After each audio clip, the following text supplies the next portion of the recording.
اعوذ باللہ من الشیطان الرجیم بسم اللہ الرحمن الرحیم وَلَقَدْ جَاءَتْ رُسُلُنَا إِبْرَاهِيمَ بِالْبُشْرَى قَالُوا سَلَامًا قَالَ سَلَامٌ فَمَا لَبِثَ أَن جَاءَ بِعِجْلٍ حَنِيذٍ فَلَمَّا رَأَى أَيْدِيَهُمْ لَا تَصِلُ إِلَيْهِ نَكِرَهُمْ وَأَوْجَسَ مِنْهُمْ خِيفَةً قالوا لا تخف إنا أرسلنا إلى قوم لوط وامرأته قائمة فضحكت فبشرناها بإسحاق ومن وراء إسحاق يعقوب.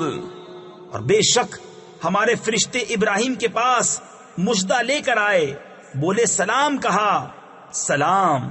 پھر کچھ دیر نہ کی ایک بچڑا بھنا لے آئے.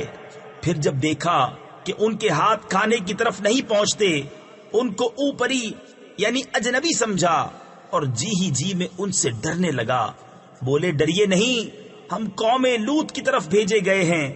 اور اس کی بیوی کھڑی تھی، وہ ہنسنے لگی تو ہم نے اسے اسحاق کی خوشخبری دی اور اسحاق کے پیچھے یعقوب کی. قالت یا ویلتا أألد وأنا عجوز وهذا بعلي شيخا إن هذا لشيء عجيب.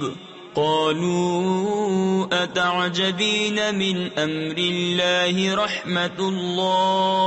رحمة الله وبركاته عليكم أهل البيت إنه حميد مجيد. بولے ہائے خرابی، کیا میرے بچہ ہوگا اور میں بوڑھی ہوں اور یہ ہیں میرے شوہر بوڑھے؟